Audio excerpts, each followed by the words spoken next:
8 Stages of a Breakup and How to Navigate Them by Max Jancar. This article is based on one of the key lessons in my Radical Recovery course. If you like it, consider purchasing the course. When we're talking about the breakup stages, what we're really discussing are grief stages. You've probably heard a lot about them already. They were introduced by the famous author and psychiatrist Elizabeth Kubler-Ross in her book On Death and Dying, published in 1969, and form possibly the world's most prevalent explanation for how we experience grief. And while these grief stages may appear as a wholly different topic than breakup stages, they are more or less the same thing. For a breakup is, in a way, a death of a relationship. In fact, the terms grief stages and breakup stages are almost always used interchangeably. For simplicity's sake, we'll stick to the latter term throughout this article. Now, breakup stages, as popular as the topic is, are misunderstood by many. So before I go and list them, I want to cover 3 of their fundamental characteristics that often go unmentioned.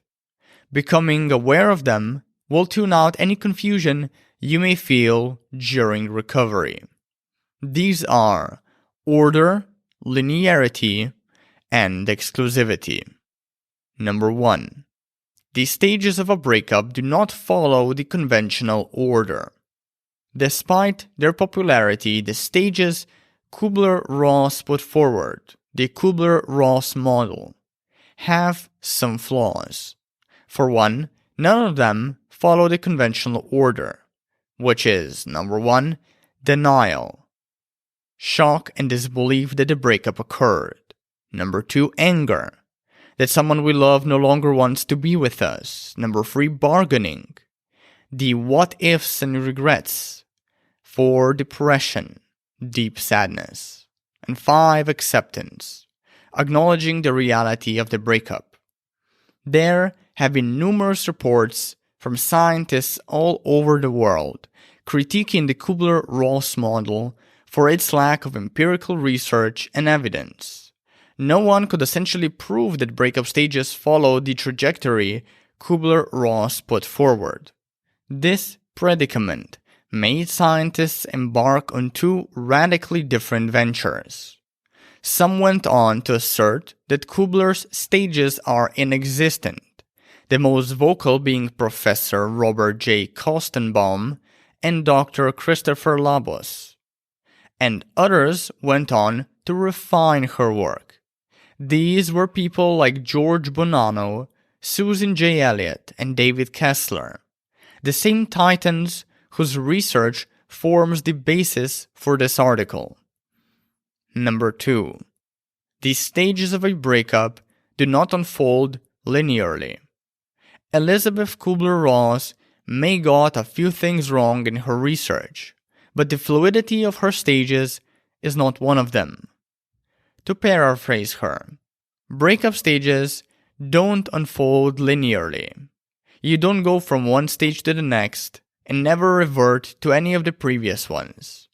Typically, you will cycle back and forth through each stage several times before you reach acceptance. That is the final stage. In practicality, this process translates to dating and having a blast one week, and missing your ex and wanting to slit your wrists the next. Depending on the person experiencing them, these shifts between stages can occur every few weeks, days, or even hours. 3. The stages of a breakup aren't exclusive to a certain role. Both the dumpee and the dumper go through the exact same breakup stages. They both suffer, ponder, and reflect on their lost relationship, even grieve. The only difference in experience is that dumpers get through their stages quicker than the dumpees. This is because most dumpers actually fell out of love weeks, months, or even years before they actually pulled the plug. Therefore, they have a head start in letting their ex go. The only time a dumper will go through a different array of stages is when they start feeling dumper's remorse. That is, an emotion one feels when they break up with their partner but regret it later. The 8 stages of a breakup. Below, I'll go over each breakup stage in turn, examine their anatomy, point out what you may expect in them, and what to do to transition from each one as fast as possible. This knowledge will allow you to understand the entire mental and emotional process you or your ex go through in each stage, so you'll be better prepared to surmount them, or so you can more accurately determine in which stage your ex resides and what that means for your chances of getting them back. Breakup stage number 1. Shock, disbelief, and denial. As the name implies, the first breakup stage makes you feel shocked and in disbelief regarding what just happened. You may start thinking things like, how could this have happened? It was crushing. Was I blind? It was the furthest thing from my mind. My world has collapsed. How could he or she fucking do this? Did I really just leave? Did they really just dump me? Am I living a dream? Is this even real? Should I break no contact? Should I give them another chance? The next thing you know, denial joins the chat, and you start telling yourself things like, they probably didn't mean it. They'll be back. I know it. I didn't mean to leave. They just overreacted. They just need time to cool down and everything will be back to normal. According to psychology, denial is a person's choice to deny reality as a way to avoid a psychologically uncomfortable truth. In your case, the truth that you've broken up with your partner and that they are no longer a part of your life. The best way to combat this breakup stage. Don't try to suppress your pain with drugs and alcohol. Focus on self-care and improvement instead. The more you try to suppress the pain, the more you will suffer. And while some people do pull off deluding themselves they are okay, you are better off just acknowledging and accepting your loss. It's a much healthier way of dealing with your breakup. Also, consider hiring a therapist or a licensed relationship coach to help you recover. Breakup stage number 2. Rumination. Here is a common thought process a person has during this breakup stage. I sure miss having him by my side when I wake up. I wonder what he's doing right now. We still haven't assembled that new Lego set we bought. I wonder if he still likes to play with Legos, despite his age. I wonder if I can learn to cook as well as him. I hope he's not preparing a meal for some other woman right now. Is he thinking about me? Maybe I should reach out. Geez, why can't I stop thinking about him? Stop it. Stop thinking about your ex. This is hopeless. Thinking about your ex and the life you had with them in excruciating detail can make you go mad. But nevertheless, it is still just another fleeting web of feelings you're dealing with. While you do go over your best and worst moments of your dead relationship one scene at a time, on repeat, viscerally reliving each breath, and it feels like torture. This experience ultimately helps you, not hinders you. For reminiscing your old relationship, particularly its problems, helps you figure out what mistakes you made and how to avoid making them in your next relationship. The best way to combat this breakup stage. As tempting as it is to try and bottle up your thoughts during this stage, don't do it. I've done it, I've kept doing it, and things just grew worse for me emotionally. The harder you try to forget about your ex, the harder it will be to actually push them out of your mind. Hence the saying, what you resist, will persist. Breakup Stage 3: Disorganization and Confusion. In this breakup stage, you'll have days when you oversleep, days when you undersleep, days where you lack appetite, and days when you overeat.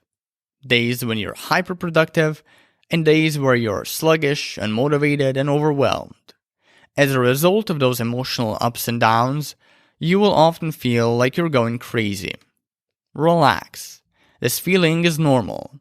It's all part of the healing process. Grief continually calls attention to itself, and being in a state of disarray is just one way it gets your attention.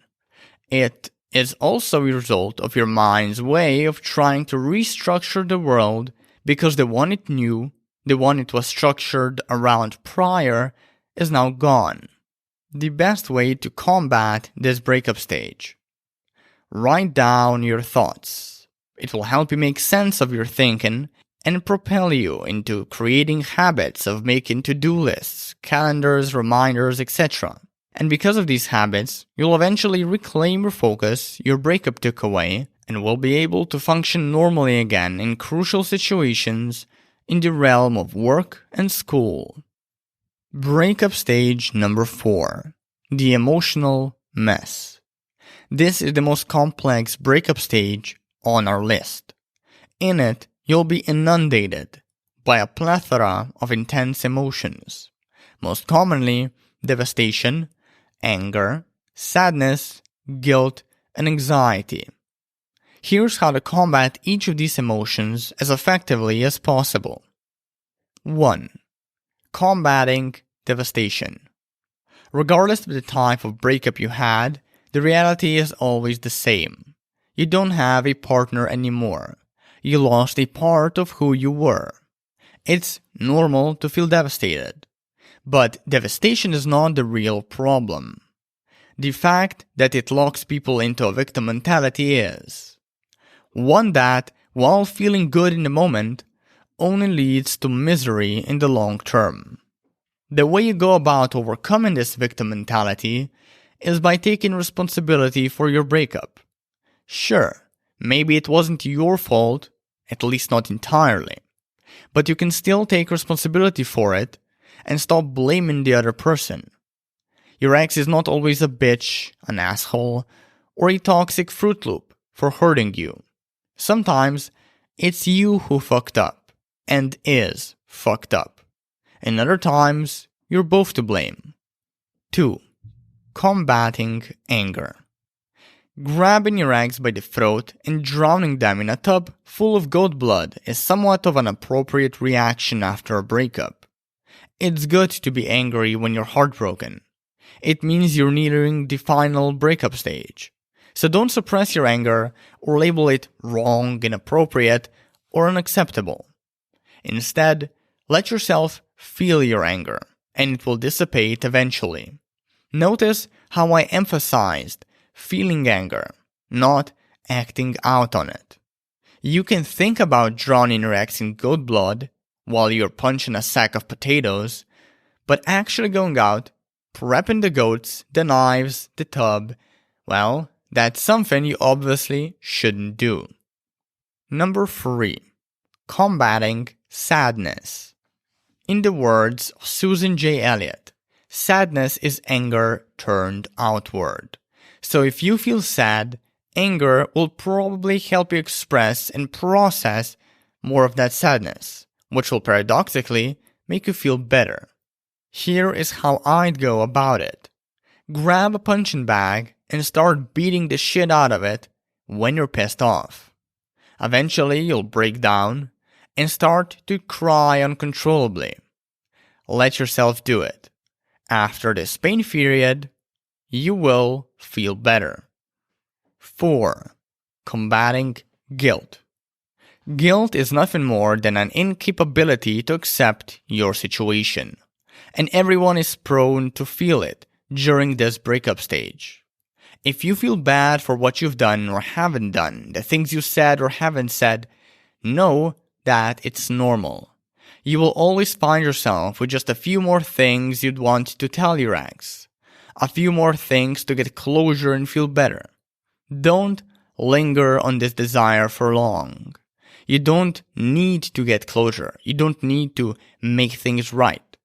Your relationship ending and your ex being unwilling to work things out is by itself a form of closure. What has happened, and it couldn't happen any other way. 5. Combating anxiety. Anxiety often comes as a surprise. We expect people to be sad, angry, or frustrated and confused about a breakup. But anxious? That's just weird. But it happens. People become overly sensitive to their surroundings. They start feeling agitated and easily disturbed by noises, wind, and general movement. They get sweaty. Their heartbeat speeds up drastically. They start developing sleep problems, etc. If you feel your anxiety is getting out of control, get professional help. That said, if your mood is somewhat manageable, you can try getting a better hold of it through activities like meditation, yoga, qigong, gratitude practices, calm breathing. Breakup stage number 5. Wanting your ex back. During this breakup stage, your emotions will reach their peak intensity. This reaction is to be expected. After all, attachment to something familiar makes us feel safe and secure, even if that attachment is unhealthy. And besides, when we lose our relationship, our first instinct is to try and get it back, to try and get our old identity back. This breakup stage also marks the spot where most fall prey to the many scammers of the get your ex back industry and develop unhealthy habits like stalking their ex, showing up at their doorstep unannounced, calling or texting them in the middle of the night, showing them what they're missing or trying to make them jealous, rationalizing friendship, and more. The best way to combat this stage. Realize that getting an ex back is 8 times out of 10 a shitty idea. So instead of trying it, cut contact with your ex entirely and start A. investing in yourself, specifically in your self-esteem and self-worth, and B. untangling the mystery behind cultivating healthy relationships. Now, if you ever do decide you want to get back with your ex, read my guide on getting back with an ex, available on maxjancar.com. Breakup stage 6. Ambivalence. Ambivalence is one of the trickier breakup stages. In it, you feel as though you love and hate your ex at the same time. People also tend to have a lot of conflicting feelings about their breakup that they don't know how to even feel about in the first place, and they usually juggle between the ideas of, I want my ex back and I'm better off alone. Sometimes ambivalence grabs you by the neck and you have no control over it. Other times you can quickly calm yourself and get a more realistic grasp on your situation. These shifts in mood, emotion, and feelings are also sporadic and random. One minute you may feel one way, the next another way. The best way to combat this stage. Don't try to force yourself to lean to one way of your feelings. Just observe them, let them be there, and accept them. They will go away in time. The fact that you're feeling ambivalent is a sign you're nearing the final stage of a breakup. Breakup stage number 7. Acceptance. Acceptance is the final breakup stage, but contrary to common belief, it doesn't relate to happiness. Here are a couple of hallmarks of it. You feel little to no negative emotions around your breakup. You're starting to feel at peace. You can accept it for what it is and that it happened. You're looking forward, not backward anymore. You entirely forgave your ex as well as yourself. You grew from your pain. For those of you who want to get back with your ex, this stage is your time. In it, you have the highest chance of reconciliation because you're not enveloped in neediness, fear, and desperation as much as in prior breakup stages.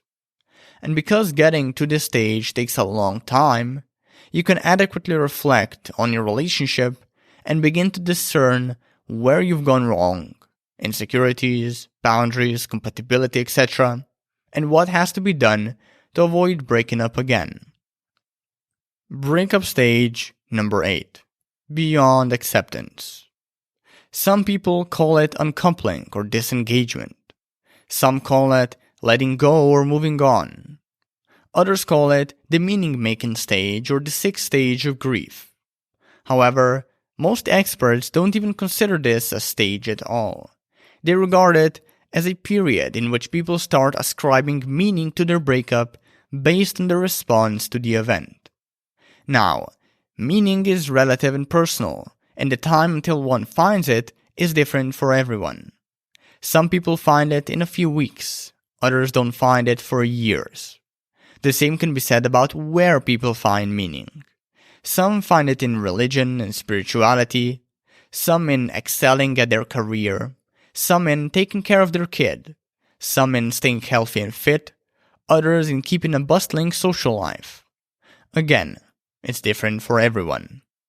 Ultimately, meaning comes through finding a way to keep loving your ex, even after a harsh or chaotic breakup, while simultaneously moving on with your life, making the best of it, following whatever feels most meaningful to you.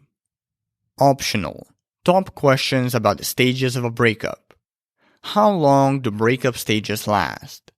There is no definitive answer. Some people go through them in a week, other people go through them in X years. Everyone is at a different place in life, which plays a major role in how quickly or slowly a person goes through these stages. What is the hardest stage of a breakup? It's the wanting your ex back stage. It's not necessarily the longest stage, but it is one where your emotions are most intense. And when you're dealing with intense emotions, you'll quickly lose sight of rationality. And that can be lethal for one's mental health. How do you know when a breakup is final?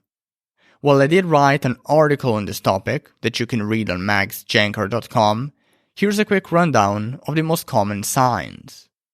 Your ex told you to move on. They've blocked you. They're avoiding you. They removed you from social media. They're being indifferent toward you. They don't want to meet up. They talk shit about you and return your stuff. How long does it really take to get over a breakup?